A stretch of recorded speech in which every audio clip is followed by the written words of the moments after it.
Welcome to Commander Pop Culture.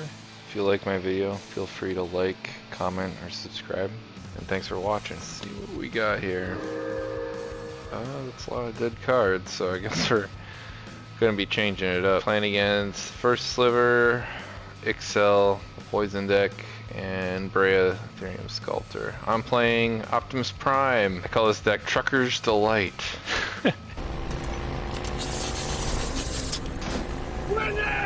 This is a control deck, by the way. The whole purpose is I play Optimus Prime Hero so he could grow faster. On every person's end step, he gets a +1/+1 counter put on him with his bolster 1 ability. If he dies, he flips over to the truck side. The only thing that sucks is I lose the counters in that process. That's the drawback. I just flip it back over by attacking someone. The truck side has trample. Well, we got a pretty solid start here. I could go Mana Crypt. Oh yeah, I can play 2 rocks. That's pretty dope. Take 2 damage here. It's looking like I'm gonna get my commander up pretty nicely. And I'm probably well suited against these players. I have a lot of removal, and board wipes, so the Sliver deck might get picked apart by me. The Ixhel will most likely not stick around. I'll be trying to make sure that that individual never gets card advantage off the 3 of us. And then Breya might be the toughest one for me to deal with because they're in 4 colors, and I've actually never had the pleasure of playing with any of these players, so I'm pretty excited. The point of the deck is I get Optimus Prime out there and I try to make him stick as long as possible so he gets to be very big, and I just swing in for commander damage. I have a bunch of fling effects or things like fling, so I have things like Soul's Fire to get some bonus damage in and clean someone up if they're on the verge of winning. And the nice thing about fling effects is if I have it on the Optimus side, it's no big deal, because he'll just come back as the truck version. I live, I die, I live again! Missed the land drop. Well, play the truck side. I'm kind of playing a little close to the chest here, but the nice thing about the truck side is it's not a creature on other people's turns, so they have to have instant speed to interact. And since people were tapped out, I was feeling pretty confident. Now, if people leave instant speed removal up on their turns, I'll be kind of hosed because he does not come back as the hero should the truck side die. I came up with this deck because I went on a road trip. California, I'm from Seattle, and it was like a 12-hour drive there, and then drove 12 hours back the next day. Saw a lot of vehicles, including trucks, and I thought this would be a funny way to show my new appreciation for trucks. At least I would like 3 other players to share the same appreciation for trucks as I do.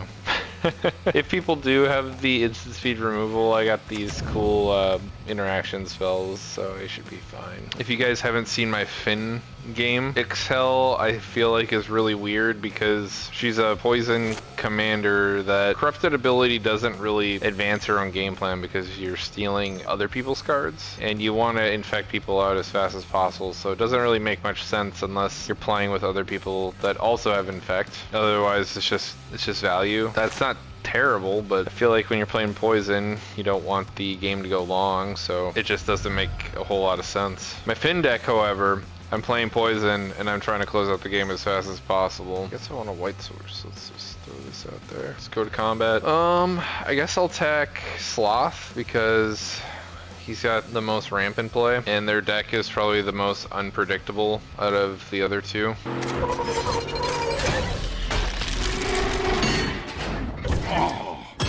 Most likely going to be the hardest to play around. I also want to gain favor with the other 2 players. I'm also at 29 life already.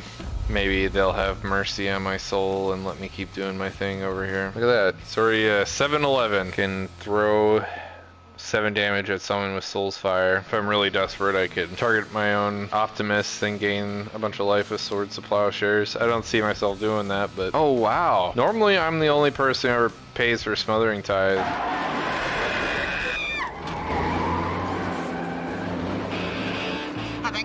My pants. You must not have much going on over there. I'm glad I didn't attack that way or this way, because in terms of Smothering Tithe, whether you should pay it or not, it's only if you have nothing else better to do should you pay for Smothering Tithe. Mana is mana. Card advantage is different though. You should always pay for Ristic Study. Kinda don't like that. I'm just gonna phase out my Optimus Prime here. I'm gonna counter on it. Slip out the back. Alright.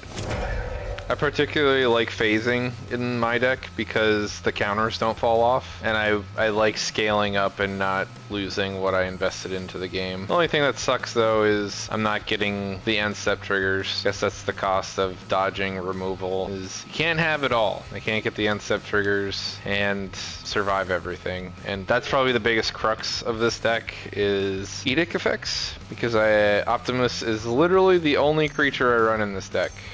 Playing true control. The reason why the poison player is focusing one person at a time, like the Sliver player here, is because 3 is the magic number in his deck, and wasting your time to get, you know, 1 damage on everybody and not get the end step trigger from his commander is a bit of a mistake, because you'll get nothing. So he's just trying to get something. After he got the 3 on him, he's probably going to focus me or the Breya player. The Breya player would be the better target because he's more colors than me. I missed a land drop. I think we're about the same. And he's got the Smothering Tithe, which I'm also proud of the Ixhel player for paying. He must have also not have had anything better to do. Three losses in a row? That's alright.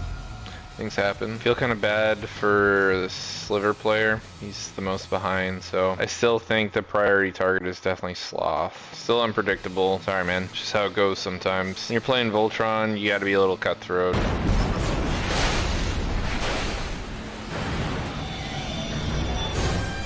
Just like the poison player, will have to make hard decisions like me. Essentially, they play the same way. If you have an option to eliminate someone, you should take it. I also have plenty of removal to deal with creature-based strategies that the Sliver deck and the Poison deck both play, versus the Breya player it's just safer not to mess around with Breya. The reason why I didn't activate Slayer Stronghold is I want to keep up options, like Soul's Fire plus an additional spell. Dealer Resolve, I love that card. It's really good in tribal deck. Names a creature type, and then creatures of that chosen type have Shroud. It's kind of like Crystalline Sliver, but it's an enchantment. Slightly easier to cast too.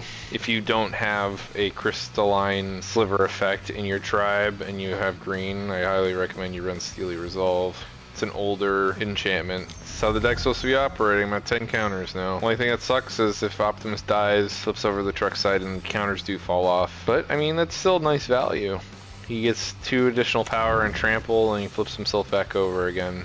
So the commander's got some resilience. If you're ever offered Tempted with Discovery, you should probably turn it down. Just because it's any land, it's not a basic. You could get so many... I've seen people combo off and win because someone said yes to Attempted Discovery on numerous occasions. Just say no. It's just too good. And here we are. Now we have a thing that copies an artifact. Oh no, he makes a Might. And then this one is Karn's Bastion, which proliferates for 4 mana. It's not very efficient, but it's an alternate win condition that's hard to remove because it's a land. And like I predicted, the Blight Mamba was going to come towards me or the other guy. Probably chose to attack me over Sloth because Sloth is most likely going to be out the door here soon. The other reason why I don't run any creatures in this deck is because the bolster mechanic specifically targets the smallest creature. You just have 1 in play.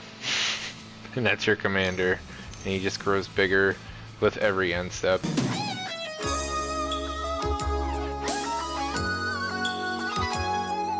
Unfortunately, I have to click yes, yes, yes to all these things because I have interaction in my hand. I'm just basically telegraphing the table that, because if you pay attention to people's timers, you can tell who's got interaction in their hand. Or if you're just a brand new player. Yeah, I think I'm gonna Winds of Abandon, just so the board cleans up over there and I get a free shot. Dang. 4 times in a row. That's alright. I'm gonna get there. I'm gonna pay for it because I got nothing else better to do. Or do I not pay for it? I guess I don't. I'll give him the 1 mana. Hopefully that doesn't... Oh, crap. I can't undo it because I let the trigger pass. What a waste. It's just how the cookie crumbles, I guess. It's because I like you, man. We're chums. You're my mate. Y'all are my mates. Barry. Thank you for playing a game with me. Glad I get to meet all of you for the first time. I can Mystical Tutor for some action. Is he big enough where I could just kill him outright? No, not yet. The ideal play on my turn was to not tap down my Mana Crypt. I thought I saw the opportunity to undo it, but I guess I didn't. And it was to Winds of Abandon the board and kill the Sloth or the Breya player. Then I would have 1 less threat to worry about this game. It's okay. I guess I'm saving the Winds of Abandon for a nice, juicier Winds of Abandon play. He's gonna get his first sliver down and cast a bunch of more slivers, so maybe that was the better play, because he does have Rings of Bright Hearth, so I have to worry about things like Basalt Monolith or anything else that could combo with it. Ooh, that's a nice sliver. Maybe I don't have to worry about it. Oh, hitting my commander. 13 damage. Was not expecting that. I could go for the value play and do some damage with Soul's Fire. That's 13 damage. Pretty significant. But who would I hit with it? That is the question. I guess I hit him. Why not? Oh, okay. Sloth just left. Okay. Well, I'm glad I didn't target him, because he would have just made me fizzle my spell. No. The reason why I have to hit no is because if I hit yes, he would into my command zone and would have ignored the flip effect, which I don't want to happen. And there you go. The truck has been summoned. Definitely need to take care of the harmonic sliver, because now he's just gonna blow up my artifacts. I guess he could just blow up my truck again. That's a bummer. Yeah, sure. I guess I made him use 2 ETB triggers. Maybe that's why the Breya player left, is he can't beat the harmonic sliver.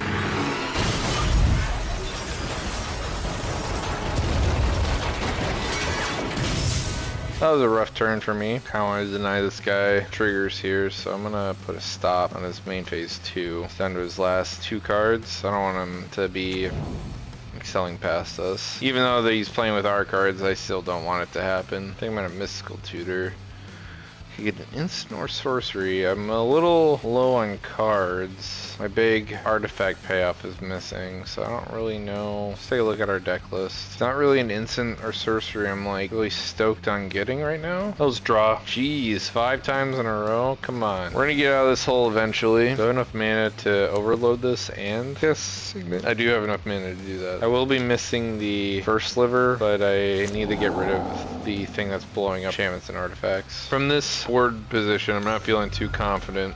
He'll cast his commander and get a ton of value, put a bunch of creatures in play, and we'll see what happens. Hopefully he doesn't rip something with haste off the top. That'd be pretty crappy. Turn permanent to its owner's hand. Interesting. I like that. That's kind of cool. Gets to dodge board wipes for 2 life, and it also synergizes with his commander because he gets to recast slivers and cascade some more. That's really strong. If you're wondering what happened as to why Hibernation Sliver didn't cascade yet, when you cast a spell with Cascade, you rip spells off the top of your library until you meet the requirement and you cast that first. It didn't have Cascade from the first sliver yet due to it still being on the stack. And that's how Cascade works. I could Mystical Tutor on upkeep, but I don't think it's going to help me very much. So I could get another board wipe. That doesn't change much for what's going on here. We're getting proliferated by Karn's Bastion. Nice. And if I did it on my upkeep, it wouldn't matter. We might be getting a board wipe with that, which I don't mind. I think I'm just going to cast my commander, and if he gets a board wipe, it's no big deal. If it's an exiling board wipe, that's it. That is a big deal. Jeez, I lost 6 in a row. I think I'm not a gambling man. Do I have enough for the truck side? So I could give him haste and vigilance and flip him over. I like that plan. Alright, where's my truck? Cost me 10 mana because this also taps. It's not part of the math. That sucks. Oh well. We're just gonna cast the normal side of him. Well, at least I'll have the mana up for Swan Song and Mystical Tutor and what have you. The Sliver player might be in a position where he could kill both of us at the same time. I'm at 15, he's at 11, so I imagine we lose here. I'd be really surprised if we didn't. Oh god. Now he gets the tutor for whatever sliver he wants. He might go for the one gives flying and haste. What do you get? Yeah, I called it.